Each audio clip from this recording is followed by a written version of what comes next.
saying no is terrifying. Almost as terrifying as filming outdoors in public. Actually, maybe more so. I've been a content creator slash influencer for over 8 years now, and my heart still races every time I need to send an email turning something or somebody down. Even though I often say that learning how to say no to things that didn't serve me was like one of the most important lessons on my journey to becoming a full-time creator. The word no just feels inherently confrontational, and then there's this level of fear around missing opportunities, leaving money on the table, burning bridges, not being able to pay rent, which often ends up leading people to say yes to absolutely everything. But the truth is, as creators, or as people in general, if you want to get super deep about it, we are equally defined by our yeses and our nos. I think knowing when to decline an offer and doing so regularly is something that separates the creators who are maybe a bit more superficial or transient from those who are really approaching this as a business and want to be in this for the long game and want to command a little bit more respect. And at least personally speaking, I'm really trying to be the latter. Also, I hope you don't mind the change of scenery. This video, I just really felt like I needed to film it outside, but maybe that's just because Vancouver has been so beautiful and I've been stuck indoors for days, and this is like therapeutic for me.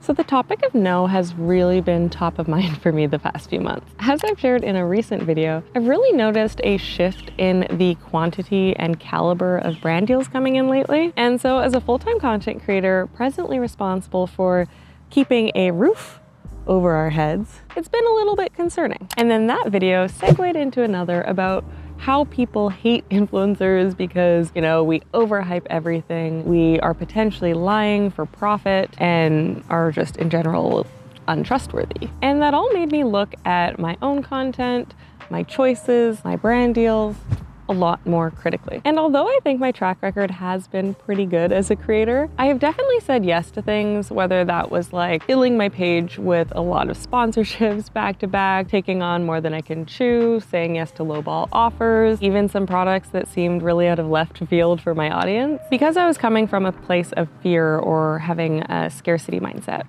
And if you're feeling all high and mighty hearing that, hold on to that thought, because we're going to revisit the concept of privilege in just a second. And don't mistake that for me saying that I've promoted a product that I don't like or wouldn't use myself or like didn't think was useful to my audience. So all that to say, I've had some pretty solid opportunities come my way that felt like a test. Like, okay, you talk this big talk about honesty and integrity. Are you gonna put your money where your mouth is? Or actually more like, are you gonna lose out on money where your mouth is? Because these opportunities I was being presented with were very legit. They had the potential to pay really well and were opportunities that I know other creators would probably be grateful to have. Again, which kind of added to the scariness of rejecting them. So I'm gonna walk you through the offers that I said and say no to, sharing the whys behind them. I might even be naming some names, maybe. We'll see when we get there. All in the hopes of helping you discern what is right for you on your journey and hopefully empower you and encourage you to say no to things more often. But first, we're gonna circle really quick back to privilege, because I think it's so important to remember that exercising our ability to say no is a privilege. I was actually so passionate about this topic that I ended up making a whole other video on it, which will probably be up in the next couple of weeks. But for now, I will just say, people on the internet like to get really high and mighty about all of the things they would never do. It is a privilege to be in such a like financially secure place, to be able to create content just for the pure joy of it. Like, it takes a lot of time and labor to create content on the internet, especially YouTube videos. You have to be in a position of privilege to have that spare time to just create for the love of it, to not need that money. And so while yes, we all have a choice to say yes or no, no matter who we are, there's levels of privilege that will influence our choices. And so as we go through the opportunities I've declined and my reasons for declining them, know that this does come from a place of privilege. Even though I have been stressing about how slow brand deals have been this year, I still have had brand deals. My rent and my bills are paid so far. So let's get into it. So I think the easiest way to break this all down is to go category by category for the different reasons I would say no to something. And I would love to hear in the comments which one of these categories you struggle with the most. Because if you say none of them, I don't believe you. You're human. Starting with one of the easiest, scams. Obviously, we're gonna say no to scams. And I just had to throw that in there because I truly feel like that's one of the things that I'm saying no to the most. Actually, if I'm being honest, I don't even say no to them, I just ignore them. I do have a whole video on like how to decipher brand deal scams, but it's funny, like one of my most recent ones this week was something like bananarepublic@gmail.com. No. Or like one of those ambassador programs where it's like, oh, we'll give you the products for free, but you just have to pay for shipping. Chances are your package isn't gonna go. Next, I say no to things that are straight up bad offers. Like they're not worth my time. They're not serving me or my business goals in any way. We're looking at gifted opportunities for the most part, things with just like outrageous deliverables and that aren't compensating accordingly. These are often the most difficult to say no to at the start of your journey when you're really focused on breaking into this space, building up your portfolio. Everything kind of feels like too good to be true, so you just don't want to risk losing out on the opportunity. But everything really started to shift for me. I started making more money. This became more sustainable the moment I learned to say no to those things. Very often, when you set the precedent that you will do something for free or for very little, it's very difficult to come back from that. But the moment I started to set the expectation, like, hey, I actually charge for content creation, here are my rates, and then if they don't have like any budget, being okay to just say no, sorry, you know, very kindly, leaving things open. That is when brands started coming back to me, sometimes right then and there, or sometimes months later, with money to pay. Saying no to these opportunities also helps set a really important precedent in the industry. It helps out all influencers to like rise and be respected and compensated together. Because as long as people keep saying yes, brands are gonna keep getting away with not paying or paying poorly. It actually reminds me of the time, it was just last year, I think, I was invited up to Whistler to stay at this hotel in exchange for content. And it's funny because by that point I was already a full-time creator, but I so wanted to break into the space of travel content. So when a hotel reached out to me, I was like, this is it, this is it. And so when they said they didn't have a budget, it wasn't as immediate of a no as maybe it should have been because, you know, it was a new category for me. I didn't have a lot of experience in that space. I had to build up my portfolio. You know, there are still benefits to taking certain opportunities. But where they lost me was the amount of deliverables they wanted in exchange for a one-night stay in this hotel. Let me see if I can pull it up even. Okay, I don't have the contract anymore, but they wanted exclusivity and usage rights like in perpetuity, so like already red flag, and enough content that my rate would have been $7,500, not including the usage and exclusivity. Also, I would be spending money to get up there, spending money on gas, both ways. It's a pretty solid drive. They were not going to comp for any food or activities. And so when they came back, they were like, oh, we can't pay you for that. But what if we give you, what did they say? An extra night, so 2 nights, for 10 high-res images to own in perpetuity, 1 Instagram reel, and 2 to 3 sets of Instagram stories. So all that to say, I said no. And her response was pretty much that other influencers have taken these deliverables, and not like those reduced deliverables she was offering me, whatever the crazy like original ones were. And the reality is they don't need me because somebody else out there will take it. If for nothing else, like for the greater good of our industry, say no. The sun's moving, we gotta move fast. Okay, the next one is something that you're like kind of legally or contractually required to say no to, but people still mess it up, and that is conflicts of interest. So I recently said no to a graphic design service that wanted to work with me, and honestly, the program seems super cool, but I am currently an Adobe Express ambassador, so I cannot be promoting their competitors if I am an ambassador. I do know a few people who have gotten in trouble like by this exclusivity contract, so like really understanding who is defined as a potential competitor is really important when discerning like whether or not to accept new kind of incoming opportunities. And I think this is really important to remember even outside of a like contractual like obligation. For example, if I did an ad for like a VPN service and the next day I did an ad for one of their competitors, even if like neither of them contractually wanted exclusivity, like that would just be weird. It's confusing to your audience. I think it really does depend on like category too. Like for example, hair care and beauty, it is really natural to use and mix a lot of different products in your routine, but like something like an internet provider, a phone service, it really might seem a bit weird and be giving your audience like whiplash and will really reduce your influence if you're getting paid to like hype every single option. The next reason you should be saying no to things is because it's inauthentic to you as an individual. If something doesn't seem completely out of the realm of something you might use or want, it can be really easy to convince ourselves that like, you know, I could be that person for a couple $1,000s. Like I could promote this. And literally this week, I was tested with 3 of these opportunities back to back. After I had been like lamenting about nothing coming in, cobwebs in my inbox, I got 3 back-to-back opportunities that paid. And it had me thinking like, if I say no to these, like maybe I won't be able to pay my rent. But we did. So one of them was actually a brand deal for, I didn't have to sign an NDA for that, did I? Okay, no NDA was signed. It was for Western Union, talking about money transfers, specifically kind of this storyline of being a great tool to send like money to people back home, which is actually something I know would probably resonate with a lot of my audience. And you know, it would be a great tool to put them onto. But I honestly couldn't think of a way to authentically tie it into my own story because it's not something that I personally use. Now that I actually sit here and think about it, I'm like, oh, I could have like brought in my grandma into it. Like she definitely used it, I think, to send money to like family back home in Ghana. So like could have had like a really nice story time there and made it like really beautiful and like an homage to her. So like, you know, in hindsight, maybe I could have taken it.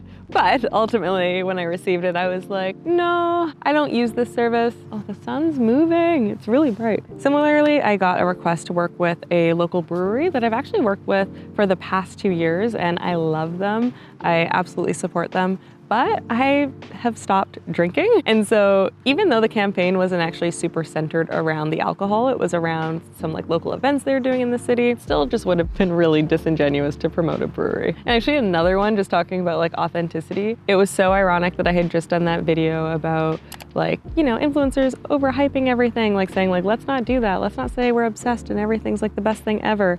And I actually had got an audition request that I like couldn't make for other reasons.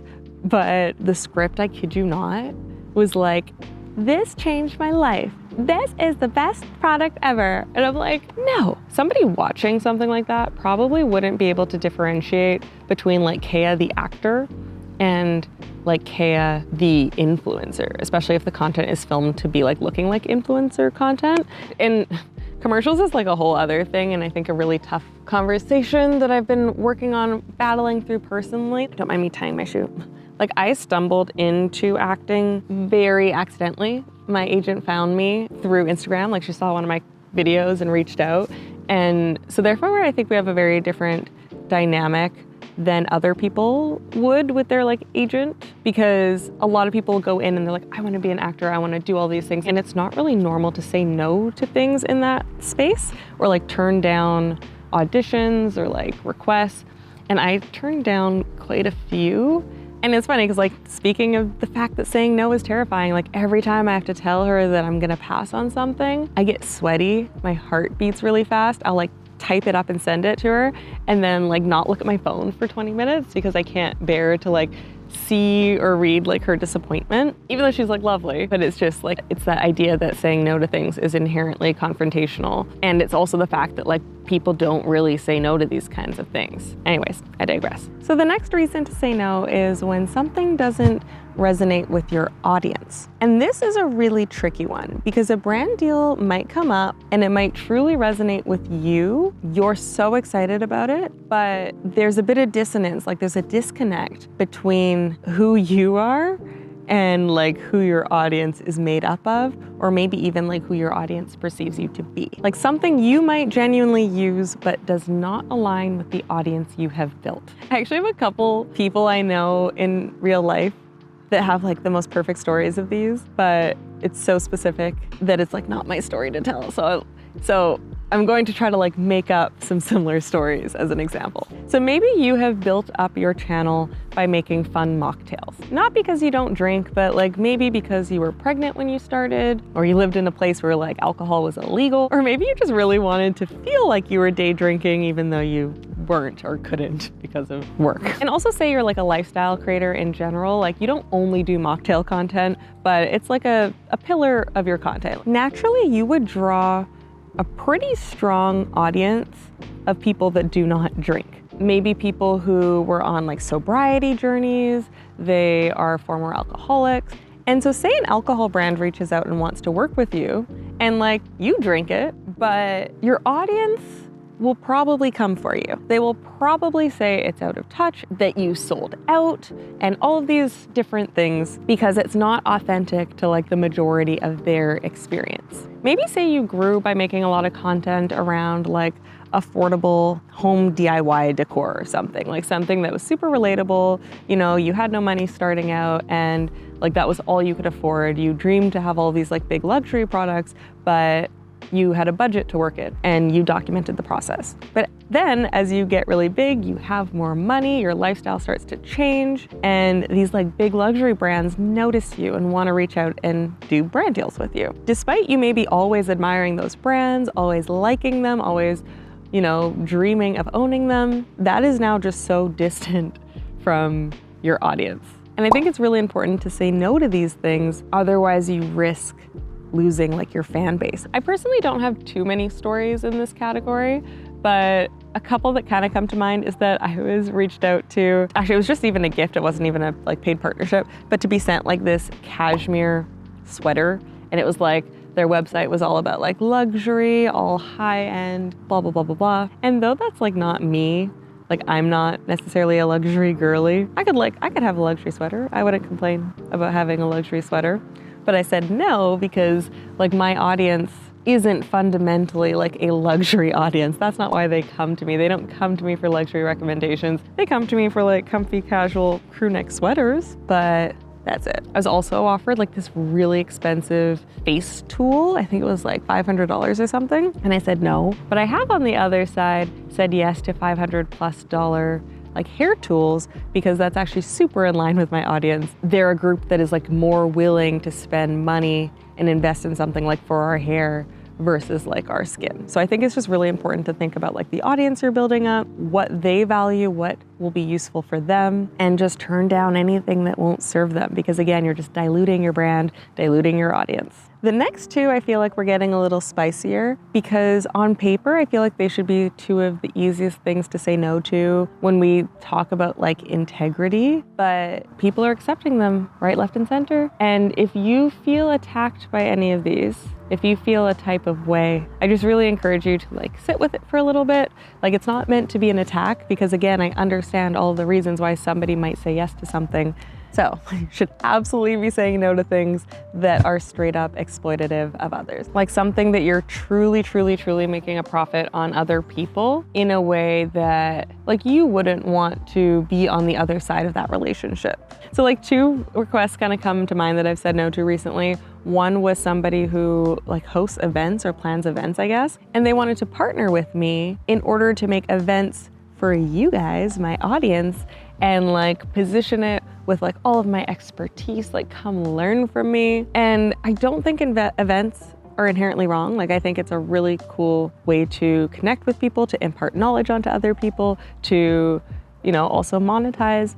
But the way this was framed was like people will pay 5 figures and upwards. It was like, you can potentially make millions from this. And like, there are people that actually do this. They're like serial event or conference throwers, and they like make the tickets ridiculously priced just to be able to like milk as much of a profit out of it as possible. Similarly, I get a lot of requests, some legit, some definitely scams, being like, I can help you build a course, I can help you make a digital product, and you can sell it at like this exorbitant amount in order to turn this like massive profit. And again, I don't think courses or digital products or anything like that are inherently wrong. I have a digital product. I want to maybe explore doing a course one day, but like, we'll see. But I don't think the purpose of them should be trying to make as much money as possible off your audience. You shouldn't be trying to make your audience go broke just to line your own pockets. pockets. I did actually get an opportunity offer from Trova Trip, and I don't know if that one's exploitative or not, but I said no for now. The idea behind this is that you as a creator can host a trip kind of to anywhere in the world, and you sell tickets for your audience to come join you on it. And Trova Trip takes care of everything involved. It did seem a little bit out of left field for me because, as I established, I love travel. I want to break into that category, but it's like not something I'm really known for. And maybe it's a self-confidence thing, but I couldn't really conceptualize like planning a trip that would be like useful to my audience. Like maybe it could be wrapped up in some type of like course or like learning experience, but like on the base level, I'm like, nobody wants to just go on a trip to hang out with me. I'm not like that type of creator. But anyway, so in doing my research around it, it was really kind of mixed results because you as the creator go for free and you and your +1 go for free. And all the people you're inviting pay and basically like cover you and your like other person's whole experience, like their hotel and everything. And not only that, you make money off of it. So like depending how you price your ticket, you're not only getting like a free trip, you are also like potentially making a lot of money from this as well. I think like their email had said something like, you know, potential to make thousands, da-da-da. And so I don't think this is like purely inherently exploitative, but I think the problem is there's not a lot of transparency around the topic.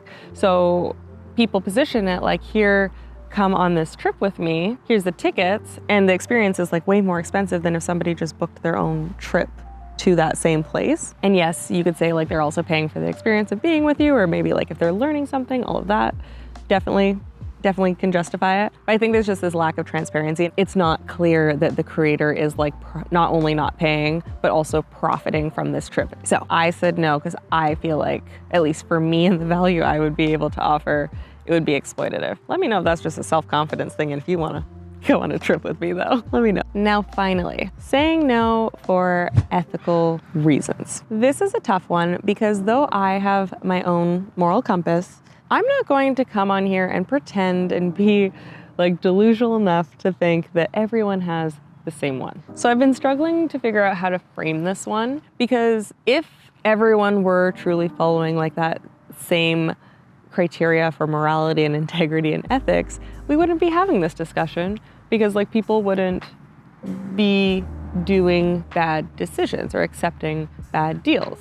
But we obviously don't. So I really personally do think that we should be turning down brand deals that are doing harm. And again, there's that whole question of like, where on the spectrum do you define harm? We like to think that that's a universal thing, but it's obviously not. You know, like I am part of society. I own things that have been manufactured that contribute to waste, that harm the environment, that honestly probably exploited people to make. I order things on Amazon. But still, I feel like there are certain brands that at least collectively, or maybe just in certain bubbles, it's like agreed upon that, you know, like at the bare minimum, like if you have to purchase it due to your particular circumstances, fine, but maybe we shouldn't be going out of our way above and beyond to promote. My camera died, man. So because we could argue all day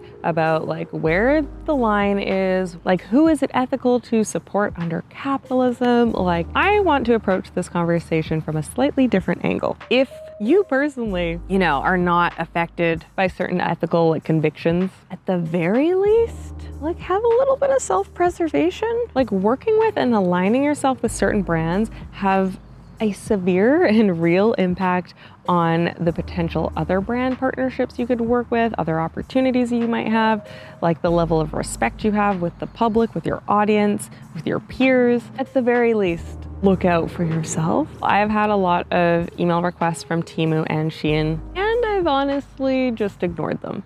I should probably be nice and send an email saying like, no, thank you. But like the name popped up and it was just like an immediate hard no for me. With Shein in particular, we've come to learn like a lot about how much they produce. Like they produce, don't have the numbers, maybe I'll put them on the screen, but like many X amount more than like other fast fashion brands. Like it's at a ridiculous volume. There's also the exploitation of the workers needed to like have that much of an output. There's the effect on the environment. It's also the fact that like they are ripping off and like duping, which is really just making counterfeits like other designers' work. Some of these designers, which are like small up and coming businesses themselves. So that's not something that I want to be aligned with. The reality is, as creators, every brand that we vouch for, that we bring awareness to, is something that becomes part of our own personal brand. Something I've said a couple times throughout this video is the idea of like diluting that brand. We want to be pretty selective no matter what when it comes to who we work with, who we align ourselves with, and realizing that aligning ourselves with one brand could potentially ruin our chances to work with another. If you work with a brand that is known for their unsustainability, you have now ruined your chances of potentially working with a brand who supports sustainability. Like recently in Vancouver, Shein did come to town and a lot of creators were under fire for working with them, for promoting them.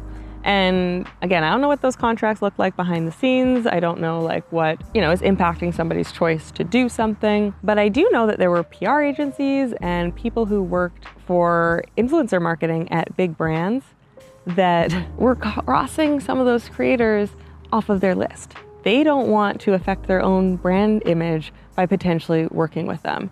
They don't want to dilute their message by working with a creator who will, potentially work with anybody. Do your research too. I think that's another thing. Like I've definitely been guilty of not researching things as deeply as I should have, but you're gonna take the time to align yourself with a brand and you be linked in the public potentially forever. Like if your content is living online forever, you really want to understand like how that brand operates and also like what is the public perception of them. And not saying that you have to like make every decision based on public perception, because public perception is fickle. It blows back and forth like the wind, but I don't know. So those are some of the things that I have been saying no to recently and the whys behind them. Of course, fully recognizing it's so easy to like list out all of these reasons and have it seem super clear and really black and white. But when you are in that moment and it feels like somebody is taking a chance on you, or like maybe this could be portfolio building or can get you future opportunities, or it's going to pay your bills. But I do really want to emphasize that saying no to something really does free you up. It frees you up to make better, higher quality, more strategic content that will help you find those better aligned opportunities in the future. Opportunities that don't dilute and disparage your personal brand. When I get my saying no is a privilege video up, I will drop it right here. And in the meantime, watch this one next. Thanks for watching and until next time.